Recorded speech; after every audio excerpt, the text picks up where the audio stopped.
Selamat hari Selasa teman-teman. Gimana nih kabarnya? Udah tahu kan kalau hari Selasa kalian bakal ditemenin sama siapa? Ya benar, di sini ada Katia teman-teman.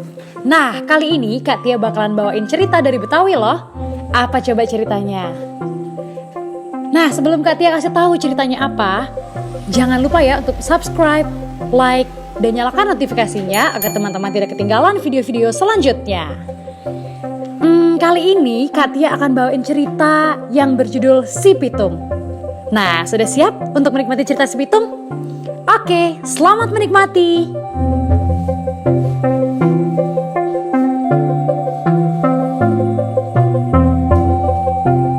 Pada zaman dahulu, di sebuah daerah bernama Rawabelong, lahirlah seorang pemuda saleh bernama Si Pitung. Ia adalah pemuda yang rajin mengaji pada Haji Naipin, seorang ulama yang sangat terkenal di masa itu. Selain itu, ia dilatih silat selama bertahun-tahun hingga kemampuannya menguasai ilmu agama dan bela diri sangat meningkat dan luar biasa.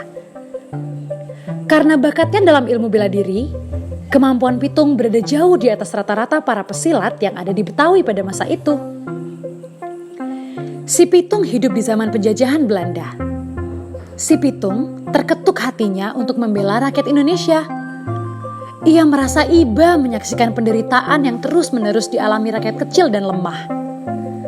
Sementara itu, para kompeni atau orang-orang Belanda terus saja berkuasa.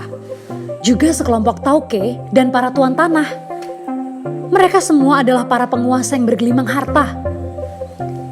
Harta kekayaan mereka termasuk rumah dan ladang dijaga oleh para centeng yang kuat dan galak. Kemudian, Si Pitung merencanakan perampokan terhadap para penguasa itu untuk membantu rakyat miskin.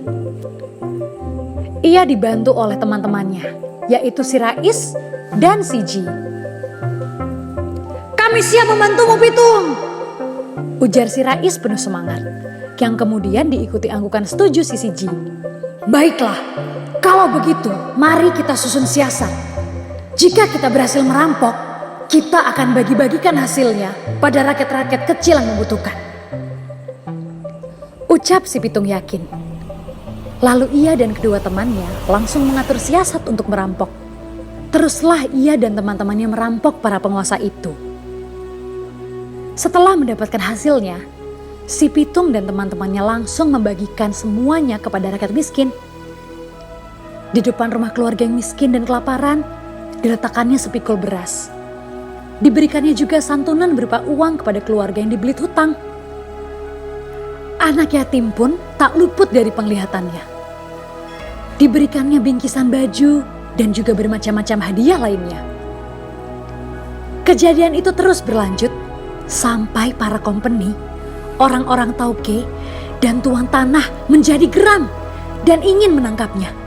Namun usaha itu tak pernah berhasil karena si Pitung dan kelompoknya bukanlah orang-orang sembarangan. Banyak orang yang mengatakan kalau keberhasilan si Pitung dan teman-temannya dalam merampok itu didukung oleh dua hal. Yang pertama, ia memiliki ilmu silat, pandai bela diri dan juga kebal. Sebab kabarnya tubuh si Pitung itu kebal terhadap peluru. Dan yang kedua adalah orang-orang yang dibantunya tidak pernah mau mengatakan di mana si Pitung berada. Setiap para kompeni dan orang kaya yang dirampoknya membujuk atau memaksa rakyat. Karena geram melihat kesetiaan rakyat pada si Pitung, maka para kompeni dan para orang kaya itu menggunakan kekerasan. Mereka memaksa para rakyat kecil membuka mulut.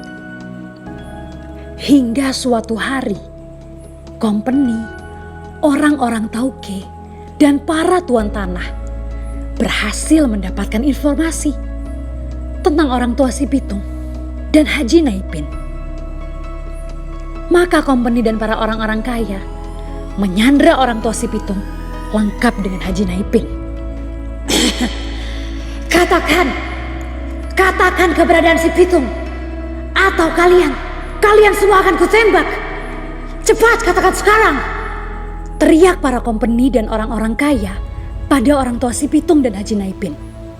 Namun tak satu pun dari mereka mau menjawabnya. Akhirnya mereka disiksa dan terus disiksa dengan sangat kejam.